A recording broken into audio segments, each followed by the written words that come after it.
इसके बाद सिमरन ने कहा, खैर ये तो बहुत ही आसान काम था, यहाँ पर कुछ और ही चल रहा है, शशांक ने कहा। और ऐसा कहने के बाद सिमरन के बगल में जाकर लेट गया। इसके बाद वो उससे कहने लगा, मैंने ऑलरेडी अपने आदमियों से कहकर इस बारे में आगे इन्वेस्टिगेशन करने के लिए कह दिया है। इसके अलावा मैंने किसी से कहकर मिस्टर मयंक गुप्ता से एक स्काइप कॉल कल के लिए शेड्यूल करने के लिए भी कह दिया है। ठीक है, ऐसा कहते हुए सिमरन अपने घर की छत की तरफ देखने लगी। सचान की बात में पॉइंट तो था। कोई भी नॉर्मल भाई ऐसे समय पर अपनी बहन की मदद करने की कोशिश करेगा। सिमरन एक्चुअली वेट कर रही थी कि रस्तोगी फैमिली हेमंत की माँ की मदद करे, वो भी उनके ऐसा करने के लिए पूछने से पहले ही, और इसके बाद वो शशांक से उसके प्लान को शुरू करने के लिए कह देगी। मगर ये क्या, ये सब कुछ बहुत जल्दी नहीं हो गया था क्या? मिस्टर मोहन ने अपनी बहन को छोड़ने का डिसीजन, वो भी एक वीडियो के ऊपर, कुछ ज्यादा ही जल्दी नहीं ले लिया था? ये बिल्कुल इम्पॉसिबल लग रहा था। हे, तुम्हें क्या लगता है कि अब हेमंत की माँ का क्या होगा? क्योंकि अब तो उसे रस्तोगी फैमिली का सपोर्ट भी नहीं मिलेगा। ऐसा सोचते हुए सिमरन ने शशांक से अपने मन की बात शेयर की। तुम्हें अब उनकी चिंता क्यों हो रही है? शशांक ने तुरंत सिमरन से पूछा। इसके बाद वो आगे कहने लगा, क्या तुम्हें अपने ग्रैंड प्लान को एक्शन में लाने के लिए अब पछतावा हो रहा है? अरे बिल्कुल नहीं। इसके अलावा वो मैं नहीं हूँ जो ये सब कर रही हूँ, वो तुम हो, सिमरन ने तुरंत जवाब देते हुए कहा।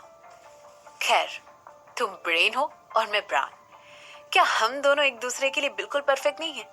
शशांक ने तुरंत हंसते हुए सिमरन को हक करते हुए कहा। तुम्हें पता है, जब तुम वापस आई मैंने कभी भी एक्सपेक्ट नहीं किया था कि तुम तूफान पर तूफान लेकर आओगी। पहले सिंघानिया परिवार और अब रस्तोगी परिवार, और कल बारी होगी कपूर परिवार की। मुझे एक बात बताओ मेरी छोटी सी वाइफ, क्या तुम उस हर फैमिली को तबाह करने के बारे में प्लान कर रही हो जिन लोगों ने तुम्हें कभी ना कभी ऑफेंड किया है? शशांक ने तुरंत सिमरन से कहा। तो क्या अगर मैं कर भी रही हूं तो? सिमरन ने उसे काउंटर जवाब देते हुए पूछा। ये उसका इंटेंशन नहीं था, ठीक है ना? तबाह करना तो बहुत आगे का प्लान था। वो उन लोगों को उनकी हार का मजा चखाना चाहती थी। वो उन लोगों को ये बताना चाहती थी कि सालों पहले जब उन लोगों ने उसके साथ ऐसा किया था तो उसे कैसा लगा था। अब उनकी बारी थी। सिमरन के साथ जो 7 साल पहले हुआ था, सिमरन वो भूली तो नहीं थी। इसी वजह से तो वो उन सभी से बदला लेना चाहती थी, क्योंकि 7 साल पहले जो उसके साथ हुआ था वो बहुत ही भयानक था, जिसके बारे में सोच कर भी सिमरन को बहुत तकलीफ होती थी। उसने अपनी माँ को खो दिया था, उसने अपने बच्चे को खो दिया था। कोई भी औरत जो माँ बनने वाली हो और अपने बच्चे को खो दे, उसका दुख बहुत बड़ा होता है। और उसके लिए अगर सिमरन बदला लेना चाहती है तो इसमें कोई बड़ी बात नहीं है। शायद इसी वजह से उसने खुद को इतना मजबूत बनाया, इन लोगों से बदला लेने के लिए, इन लोगों को ये दिखाने के लिए कि वो सिमरन पहले वाली सिम्मी, वो कमजोर एक लाचार औरत नहीं है। वो एक मजबूत और ताकतवर इंसान है जो किसी को भी अपनी उंगलियों पर नचा सकती है। और आज सिमरन इसी तरह एक एक को ढूंढकर हर उस इंसान से बदला ले रही थी जिसने उसके साथ बुरा किया, चाहे वो हेमंत की माँ हो या फिर कपूर फैमिली हो। और वो कहते हैं ना कि सबका वक्त आता है, तो आज सिमरन का वक्त था। इस समय लोग उसके आगे गिड़गिड़ाने के लिए मजबूर थे, लेकिन वो डट कर खड़ी हुई थी, लोगों से बदला लेने के लिए, उनको सबक सिखाने के लिए। तुम तो एक क्रूर लेडी की तरह दिख रही हो आज, बदला लेने के लिए बिल्कुल तैयार, शशांक ने सिमरन से कहा। हाँ, तो क्या मैं नहीं दिखूं? सिमरन ने कहा। तुम्हें दिखना चाहिए, क्योंकि तुम्हारे साथ जो हुआ है उसकी जगह पर कोई भी होता तो ऐसा ही करता, और इसमें कुछ भी बुरा नहीं है। ये सच में तुम्हारी जश्न का दिन है, शशांक ने कहा। हाँ, मुझे पता है, और मैं इस बात को बहुत अच्छी तरह समझती हूँ, सिमरन ने एक रौब झाड़ते हुए कहा। सिमरन और शशांक की बातें चल रही थी।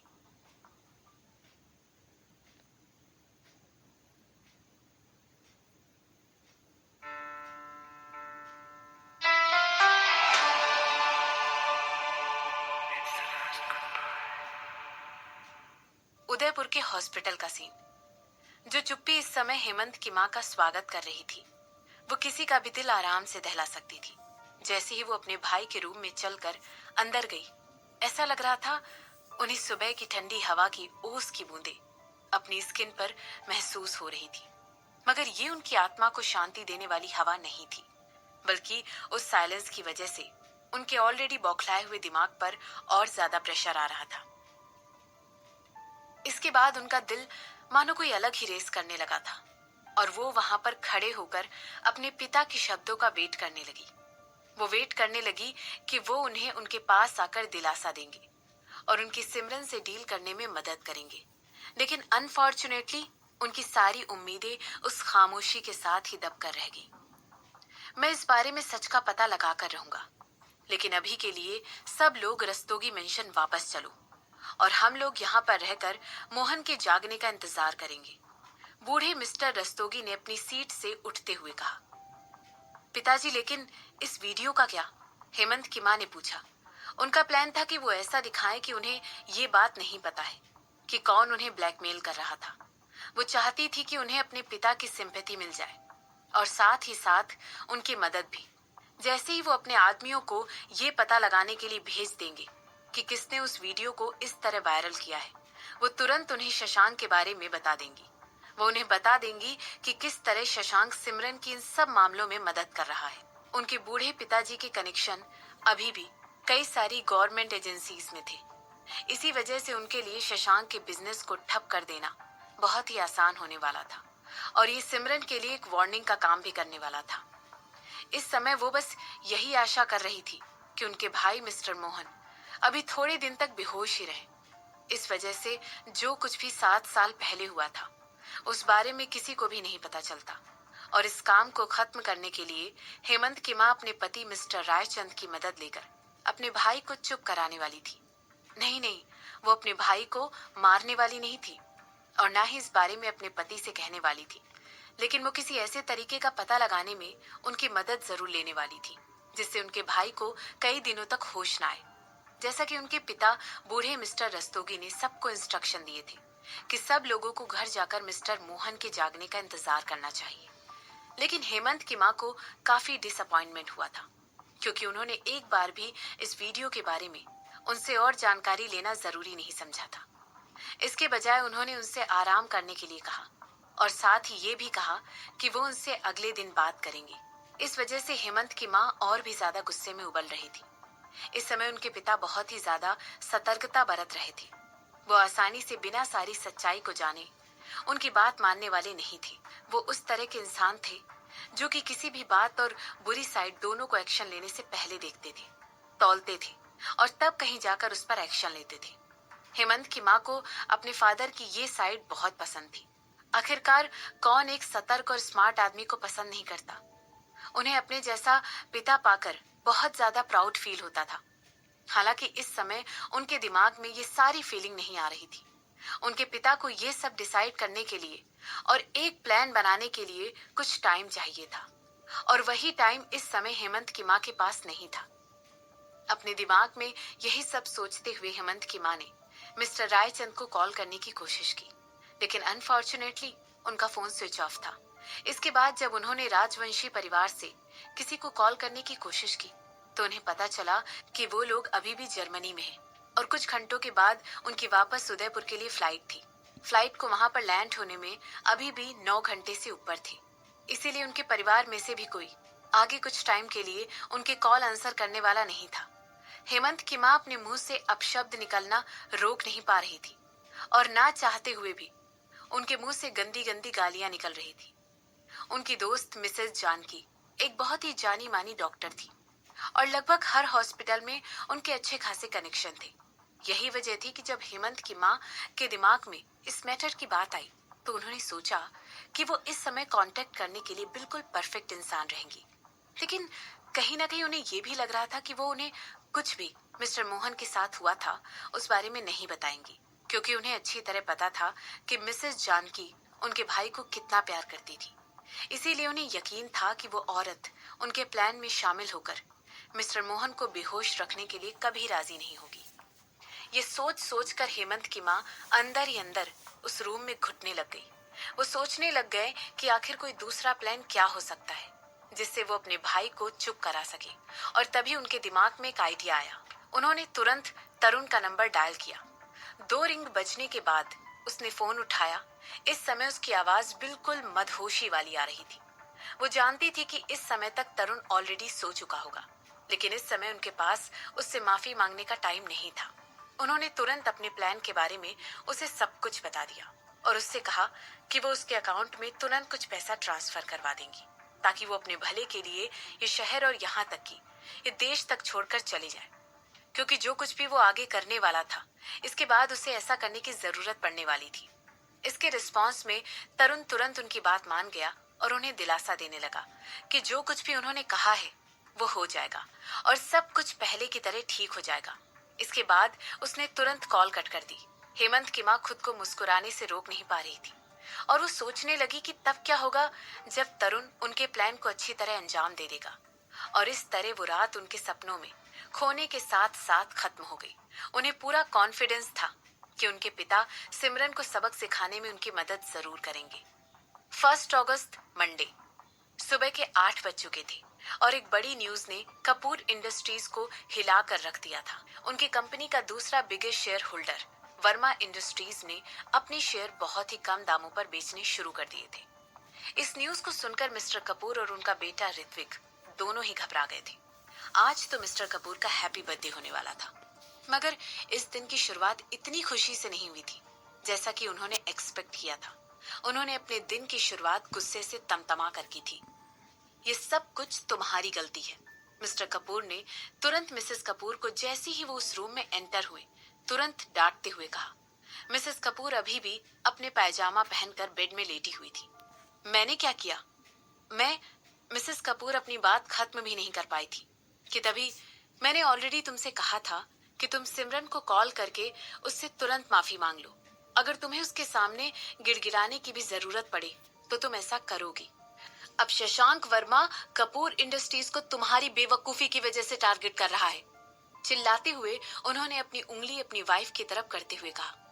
मैंने उसे कॉल करने की कोशिश की थी मगर उसने मुझसे बात करने के लिए मना कर दिया, मिसेस कपूर ने समझाते हुए कहा। इसके बाद वो आगे पूछने लगी, क्या हुआ भला मिस्टर वर्मा तुम्हें किस तरह टारगेट कर सकते हैं? तुम बेवकूफ औरत, जाओ और जाकर अपनी बेटी को बुलाओ। उससे कहो कि वो हेमंत को कन्विंस करे कि वो हमारी कंपनी के सारे शेयर खरीद ले और वो ऐसा तुरंत करे, इससे पहले कि बाकी शेयर होल्डर्स भी घबराहट के मारे अपने सारे शेयर मार्केट में बेचना शुरू कर दे। मिस्टर कपूर ने कहा। मगर मिसेस कपूर हकलाने लगी। कोई अगर मगर नहीं, तुरंत अभी के अभी रिद्धिमा को फोन करो। इसके बाद तुरंत तैयार हो जाना, हम लोग अभी के अभी सिमरन से मिलने जा रहे हैं, मिस्टर कपूर ने मिसेस कपूर को बताते हुए कहा। करण लेकिन मैं मिसेस कपूर बोलने लगी। शट अप और तुरंत मेरे इंस्ट्रक्शंस को फॉलो करो, वरना मैं कसम खाकर कह रहा हूँ कि मैं तुम्हें और तुम्हारे बेटे दोनों को सड़क पर उठाकर फेंक दूंगा। ऐसा कहते हुए मिस्टर कपूर उस रूम से तेजी से बाहर निकल आए। उन्हें इसी समय सिमरन और शशांक से बात करनी बेहद जरूरी थी और इस समय वो उन दोनों के गुस्से को शांत करने के लिए कुछ भी, यहाँ तक कि सब कुछ करने के लिए तैयार थे। तुम भी मेरे साथ चल रहे हो? उन्होंने अपने बेटे ऋत्विक की तरफ देखकर कहा। इस समय उसके चेहरे पर भी एक सीरियस लुक साफ दिखाई दे रहा था। वो औरत बहुत ही ज्यादा चालाक है, ऋत्विक ने कहा, जैसे ही उसे पता चला कि वो उसकी माँ ही थी जिसकी वजह से सिमरन ने 7 साल पहले वो सब कुछ सफर किया था। वो तुरंत सोचने लगा कि आखिर सिमरन ने उस पार्टी में ऐसा क्या कर दिया था जिसकी वजह से उसकी माँ को इतना ज्यादा शर्मिंदा होना पड़ा था। लेकिन उसने जो कुछ भी किया था वो पूरी तरह जस्टिफाइड था। हालांकि सिमरन को इतनी दूरी जाकर कपूर इंडस्ट्रीज को और कपूर खानदान के बिजनेस को इस सब में इन्वॉल्व करने की जरूरत नहीं थी। इस बिजनेस को उन लोगों ने कई बरसों से बहुत मेहनत करके खड़ा किया था। ऋतिक के दिमाग में मिस्टर कपूर की मिसेस कपूर की चाले चलने से कोई लेना देना नहीं था, इसीलिए उन्हें इस मामले में घसीटकर दुख पहुंचाना बिल्कुल बेमाने था। उन्हें और उनकी कंपनी दोनों को ही इस मामले में भुगतने की कोई जरूरत नहीं थी। ऋत्विक का मानना था कि सिमरन और उसकी माँ को घर से बाहर निकाल देना, वो भी इतने बरसों पहले, बिल्कुल सही डिसीजन था, क्योंकि उस समय उनके प्रेजेंस से पूरी फैमिली को शर्मिंदगी उठानी पड़ रही थी। और हो सकता था कि आगे जाकर भी कपूर खानदान को और शर्मिंदा होना पड़ता। सिमरन को उनकी इस डिसीजन को समझने के लिए थोड़ा स्मार्ट होना जरूरी था। वो भी तो एक बिजनेस वुमेन है, इसीलिए उसे पता होना चाहिए कि कैसे एक स्कैंडल पूरी फैमिली की इमेज को तबाह करके रख देता है और पूरी सोसाइटी में उनकी इज्जत खत्म हो जाती है। अपनी ओपिनियन को अपने पास ही रखो, मिस्टर कपूर ने कहा। मैं चाहता हूं कि तुम उन लोगों को हमारी कंपनी को अटैक करने से रोकने के लिए उन्हें कन्विंस करने में मेरी मदद करो। इसके अलावा तुम अपने brother in law mister Hemant को भी कॉल कर सकती हो और उनसे कहो कि वो कपूर इंडस्ट्री के सारे शेयर खरीद ले जिन्हें शशांक ने मार्केट में पूरी तरह फैला दिया है। ये उनके लिए भी अच्छा होगा क्योंकि कपूर इंडस्ट्रीज धीरे धीरे इस समय अपने सारे लॉसेस से रिकवर कर रही है। आप बिल्कुल सही कह रही हैं। आप जैसा कह रहे हैं मैं वैसा ही करूंगा, ऋत्विक ने अपने पिता को जवाब देते हुए कहा। सिमरन का ऑफिस। सिमरन अपनी आंखें छोटी करके अपने ऑफिस की फ्लोर से लेकर सीलिंग तक की विंडो के बाहर देख रही थी। इसके बाद वो अपनी आईब्रोज को हिलाते हुए करिश्मा की रिपोर्ट सुनने लगी। जैसे ही करिश्मा ने अपनी रिपोर्ट पढ़ना बंद किया, वो पूरा रूम सन्नाटे से भर गया। सिमरन वहां पर एक खामोशी के साथ करिश्मा को देखने लगी। दरअसल वो ब्लैंक तरीके से दीवार की दूसरी तरफ घूरकर देख रही थी। इस समय उसके चेहरे पर बहुत ही सीरियस एक्सप्रेशन थे, मगर करिश्मा को अच्छी तरह पता था कि ये एक्सप्रेशन उसके अंदर के इमोशंस के बिल्कुल अपोजिट थे। करिश्मा एक 45 साल की महिला थी जो कि सिमरन की नानी की सेक्रेटरी के तौर पर काम किया करती थी।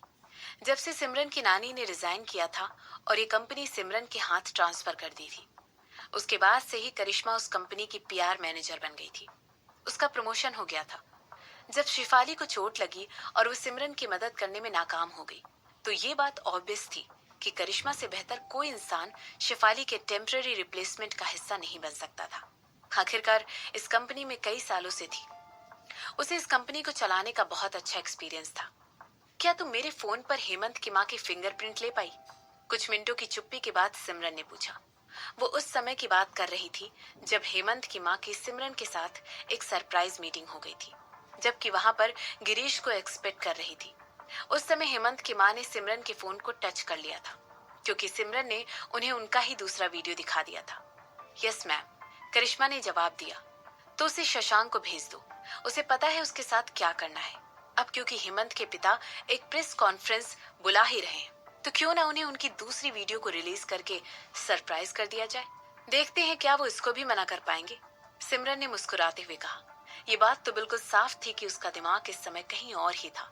इसके बाद वो आगे कहने लगी, इसके अलावा शशांक को बता देना कि मैं इस बात के लिए श्योर होना चाहती हूँ कि तरुण किसी भी तरह मिस्टर मोहन के करीब ना जाने पाए। जो कुछ भी मिस्टर मोहन छुपा रहे हैं, वो जरूर हेमंत की माँ के लिए वो इतनी इम्पोर्टेंट इन्फॉर्मेशन है कि वो अपने भाई को भी अटैक करने से पीछे नहीं हटेगी। मैं बिल्कुल वैसा ही करूंगी मैम। और हेमंत की माँ का क्या करना है? करिश्मा ने सिमरन से पूछा। मैं उसके साथ कोई भी कन्फ्रंटेशन करना नहीं चाहती हूँ। जैसे ही उसे रियलाइज हो जाएगा कि उसे कॉर्नर किया जा चुका है, वो तुरंत अपनी जिंदगी को बचाने के लिए पूरी ताकत के साथ मुझसे लड़ने की कोशिश करेगी और तब वो हर पॉसिबल तरीके को, हर इमेजिन किए जा सकने वाले मेथड को आजमा कर मुझ तक पहुंचने की कोशिश करेगी और मैं ऐसा कुछ नहीं चाहती हूँ, सिमरन ने जवाब दिया। इसके बाद वो आगे कहने लगी, चलो पहले उसे थकाया जाए, उस पॉइंट तक जब तक कि वो खुद को बचाने की सोच सकती है, और तब तक। ऐसा कहते हुए सिमरन ने अपनी नजरें उठाई और करिश्मा की तरफ देखते हुए कहने लगी, तब तक मैं हेमंत की कंपनी को अटैक कर चुकी होंगी।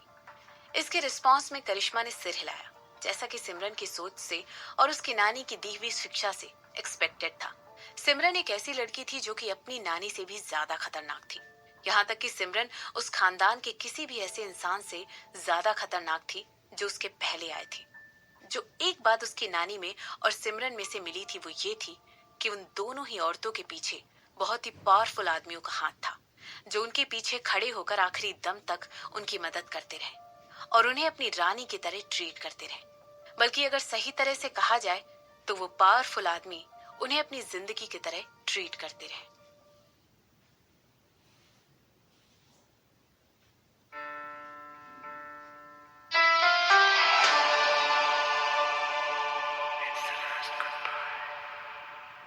विधायक रायचंद साहब। हेमंत के पिता एक ऐसे आदमी थे जिनके पास एक अच्छी पब्लिक इमेज थी जिसे उन्हें मेंटेन करना था।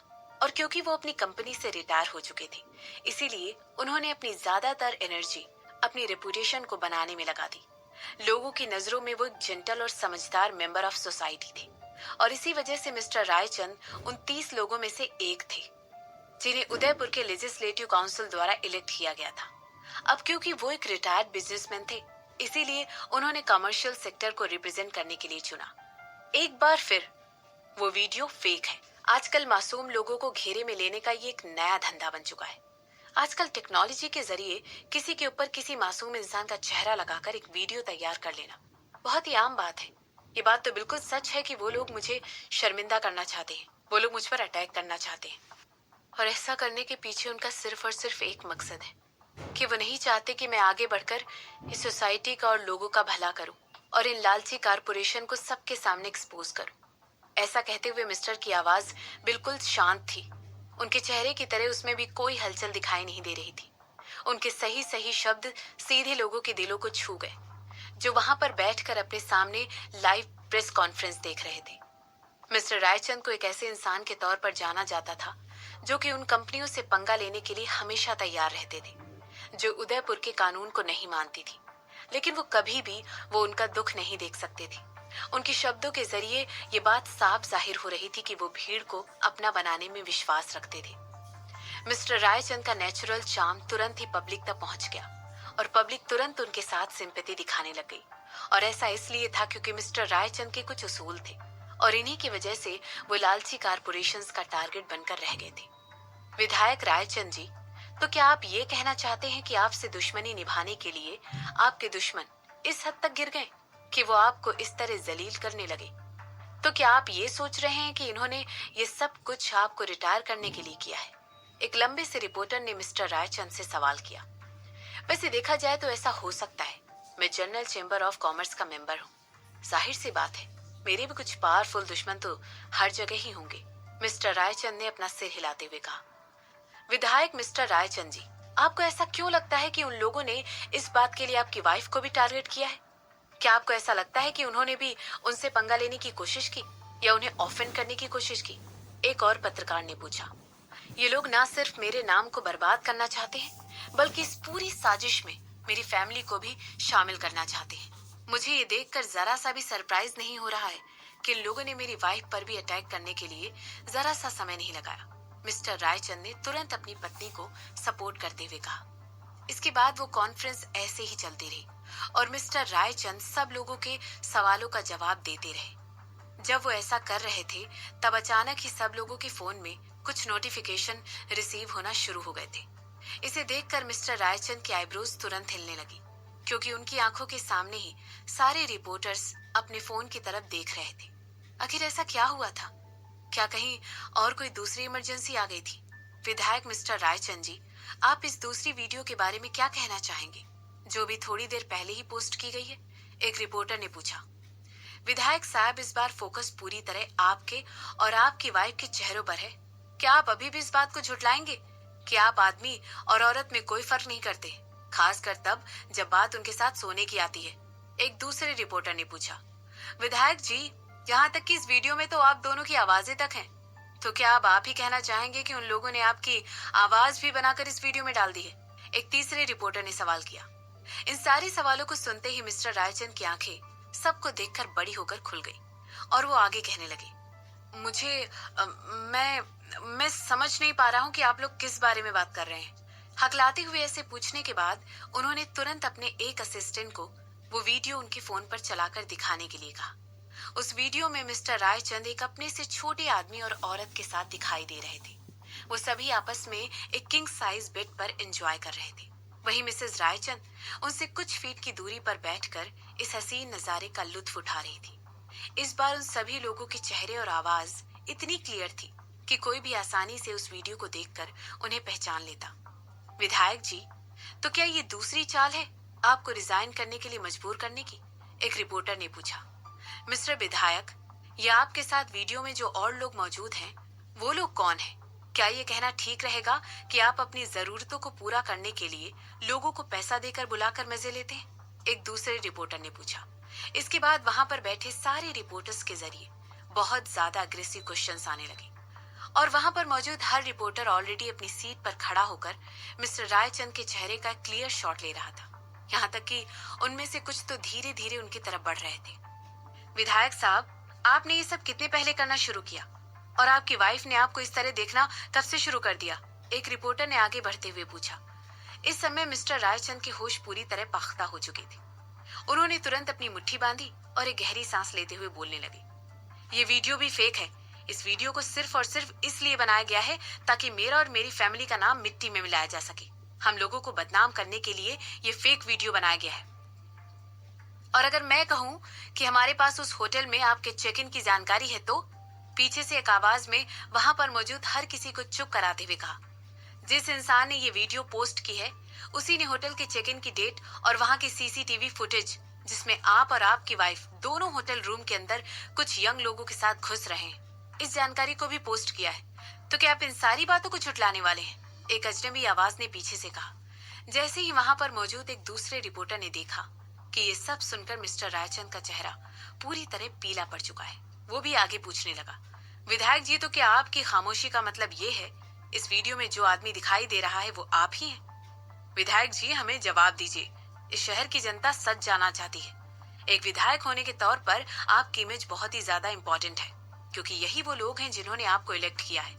एक और रिपोर्टर ने अपनी बात सामने रखते हुए कहा। मिस्टर रायचंद उसकी बात सुनकर तुरंत अपने दांत पीसने लगे और अपनी सीट से उठकर खड़े हो गए। इसके बाद उन्होंने तुरंत अपना हाथ तेजी से टेबल पर मारा। हालांकि इससे पहले वो कुछ और कह पाते, जिसकी वजह से उनकी इमेज और उनका नाम और ज्यादा बदनाम हो जाता। उनके एक एडवाइजर ने तुरंत उनका कोट एक साइड से पकड़ा और उसे धीरे से खींचते हुए मिस्टर रायचंद को सिक्योरिटी टीम के पीछे ले गया। आज के लिए विधायक जी का सारे सवालों का जवाब देना हो चुका है, उनके एडवाइजर ने वहां पर मौजूद सारे रिपोर्टर से कहा। इसके बाद वो आगे कहने लगे, प्लीज आप लोग विधायक जी की प्राइवेसी की रिस्पेक्ट करिए और अभी यहाँ से चले जाइए। मगर क्या वो रिपोर्टर इतनी आसानी से अपने हाथ आई इतनी दुर्लभ अपॉर्चुनिटी को, जिसके जरिए उन्हें इतनी मसालेदार न्यूज मिल रही थी, वो भी डायरेक्टली विधायक जी से, ऐसे मौके को छोड़कर चले जाते? जबकि उन्हें उनके फोन पर डायरेक्टली खबर के बारे में पता चला था और उन्हें इसके लिए ज्यादा मेहनत भी नहीं करनी पड़ी थी।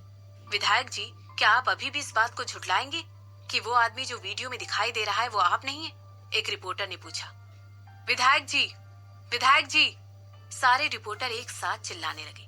इसके बाद वहां पर मौजूद हर रिपोर्टर अपने अपने माइक और रिकॉर्डर के साथ मिस्टर रायचंद के पीछे दौड़ने लगा और इसी वजह से उनके बॉडीगार्ड के लिए उन्हें इस समय उस रूम से बाहर निकाल पाना बहुत ही मुश्किल हो गया था। वो सीन एकदम आपाधापी वाला हो गया था, क्योंकि बॉडीगार्ड धक्का मार मार कर अपने रास्ते से लोगों को हटा रहे थे और मिस्टर रायचंद को प्रोटेक्ट करने की कोशिश कर रहे थे। इसी के साथ वो मिस्टर रायचंद के चेहरे को भी कवर करने की कोशिश कर रहे थे, लेकिन फिर भी कुछ रिपोर्टरों ने उनका पीछा नहीं छोड़ा और उनसे सवाल पूछना जारी रखा। उन्हें ऐसा लग रहा था कि उन्हें मिस्टर रायचंद से कोई ना कोई रिएक्शन तो जरूर मिलेगा, जिसका फायदा उठाकर वो न्यूज बनाकर सनसनी फैला देंगे। वहीं दूसरी तरफ इसी समय सिमरन अपने लैपटॉप की स्क्रीन की तरफ घूर कर देख रही थी। उस लैपटॉप में उस कॉन्फ्रेंस का लाइव शो से दिखाई दे रहा था। इस समय उसके चेहरे पर कोई भी एक्सप्रेशन नहीं थे और वो मिस्टर रायचंद को रिपोर्टरों से घेराव करता हुआ देख रही थी। मिस्टर रायचंद की हालत इस समय बहुत ही ज्यादा तरस खाने वाली दिखाई दे रही थी। मैडम, करिश्मा की आवाज से सिमरन अपने ही ख्यालों से उठकर बाहर आ गई थी। उसने तुरंत अपने सामने चल रही वीडियो को बंद कर दिया और करिश्मा की तरफ देखने लगी।